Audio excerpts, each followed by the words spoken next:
Sup everybody, this is Karak with ACG, and as always, it's my continuing mission to bring you reviews that aren't 2 minutes long or filled with sponsored bullcrap. Zombies, the proverbial platform-agnostic mascot, now for gaming, replacing the hairy-backed hijinks of the recently remade Crash Bandicoot and taking the space of the creepy human one love blue speed demon Sonic the Hedgehog, and in many ways, zombies have maybe even pushed Mario just over a little bit. Zombies are like an antibiotic-resistant gonorrhea. They're on everything, and they are in everything. No matter how many times we try to stamp it out, they rise from the grave to enter another game on another platform for another day.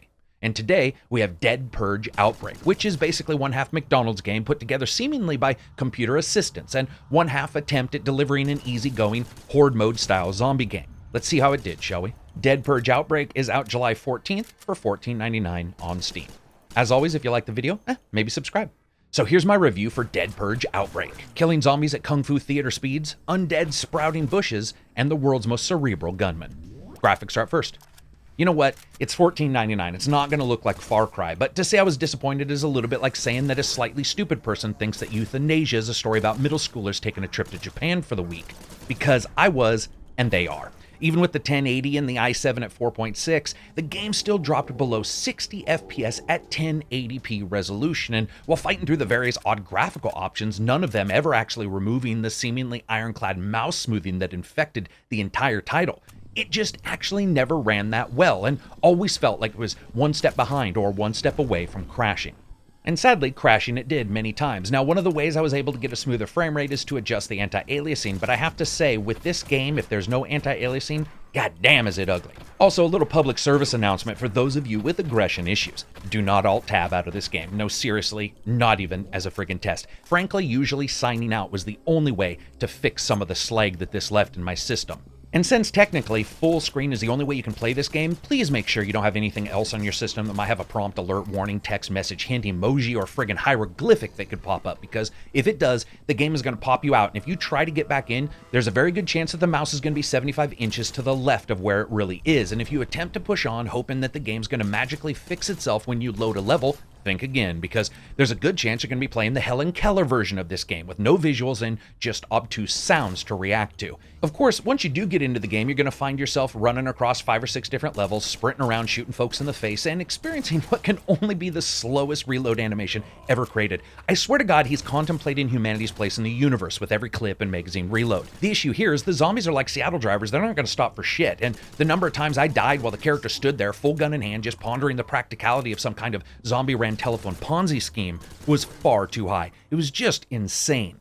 Now that doesn't mean it's all bad, because it's not. Retreating down the dying light of a street that looks like Harry Potter once lived there and taking out enemies as they crawl towards you in CrossFit exercise poses isn't actually bad and can be downright atmospheric from time to time. But like a bad wingman, the game is its own worst enemy. For me, there were various times, like the first time I noticed that the recoil in many guns is side to side, like a friggin' rocking boat, lulling enemies to sleepy time versus actual real recoil. Or the 50th time the game dropped a zombie onto my head or within arm's reach, and I realized someone could have literally drawn a fucking box in the corner of the game and had them spawn there, and it would have actually looked more professional. Now, if there's anything that's cool in this game, though, it is the explosions. The explosions, they are awesome. Grenades are basically thermonuclear here. They explode with the power of the rocket that Boba Fett carried around, and even though he was supposed to be incredibly good, he forgot to use it until the prequels. You get my drift. The same thing here. Dropping one of these fuckers in the street means instant demise, and I'm talking you as well if you're anywhere in the same hemisphere as these suckers. Especially if you are close, expect to take a dirt nap. Overall, I'd say this, the game just doesn't look that good. From cookie-cutter environments with jagged invisible barriers all around, removing to me one of the main elements of a title like this, which is slick movement, add in the zombies that sort of just fold in half when shot, and while looking okay when moving, or when they're on all fours, they can attack you from 9 feet away. I swear to shit I died twice because I thought ragdoll physics in a pile of bodies on the other side of the friggin' garage were freaking out, and it turned out to apparently be a time-traveling zombie who was able to eat me where I had been versus where I currently was. And yes, for many of us, there's a giant in the room, and that's the fact that the main title picture is from a Shutterbug-style image site. That's fine, and it does look like some of the assets are from various resource stores, but not all. And the devs have been pretty open about how they put the game together and what they've used in giving proper credit, so take that as you will. For me, though, I have to wonder something. If time, resources, and maybe even sanity was saved by doing that kind of thing, why don't we see that fed back into the title? I guess I would say, not very good. Sound, music, and voice.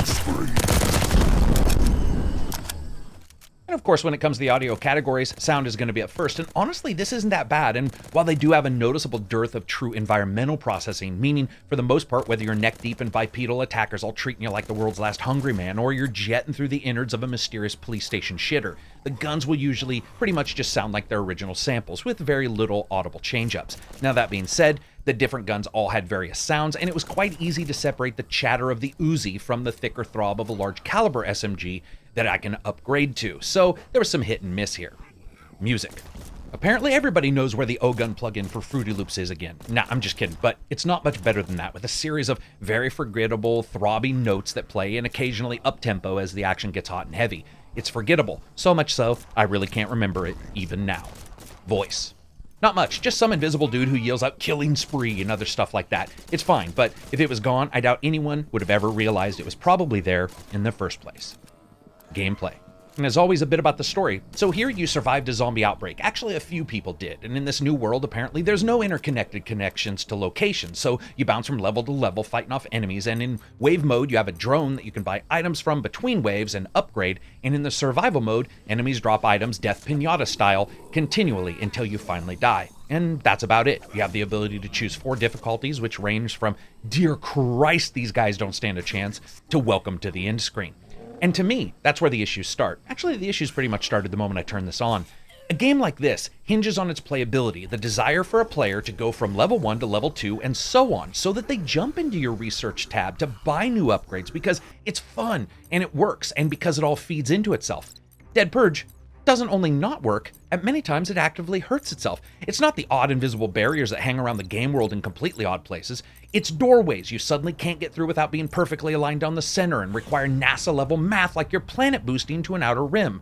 Or enemies with hitboxes that I swear to crap seemed to change as I played. Or the fact that enemies just spawn closet in front of you, but instead of closets, it spawn points, and instead of in front of you, many times it's right on your damned head. You know, I admit at times taking out an enemy with a shoddy blast or sending a zombie scooting across the floor with a well-placed revolver shot from a gun that probably should have been mounted on a World War II destroyer could be a little bit enjoyable, but the moments are few and far in between. Graphically, tonally, and gameplay-wise, the game does very little, and if you're going to be using some assets from others, which is fine since, like I said, it's the friggin' asset store, you would think that this would allow for some improvement elsewhere, but at least for me, I never saw it with my experiences here.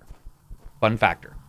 No, it's really not that fun. It's not horrible, but there's nothing here that would keep me interested, and I quickly found myself just sitting back and turning the game off, especially with no multiplayer or co-op modes. So as you guys know, I rate games on a buy, wait for sale, rent, or never touch again rating scale, with deep sale replacing rent on PC titles. This is a never touch. As it is, there is nothing here of interest, and while it starts, plays, and can be exited from, that's not at all what's required for a good game, especially at these prices. If you put guns in your game, they should feel like guns, and that only makes sense, but much of Purge feels alien, even at the times when it's trying to do its best. Recoil that makes no sense, arbitrary requirements for movements in one location and not the next, and a dearth of available play spaces means that sure, you can go buy some new guns and research so that you can start with another grenade, but honestly, that's like saying you could enjoy your face being on fire just because eating a fucking marshmallow was going to cook it instantly. And that's it for me. If you like the video, give it a thumbs up. Maybe check out Twitter or Patreon. If you dislike the video, give it a thumbs down. And remember, if you want to support channels like mine, channels that are never going to have any kind of sponsorships at any kind, and certainly won't have 2-minute filled bullshit reviews, the best way to support is Patreon, spreading the word, Twitter, Reddit, maybe even going and checking out the Amazon affiliate links, things like that. Anyway, that's it for me. Peace out, and enjoy the rest of your week.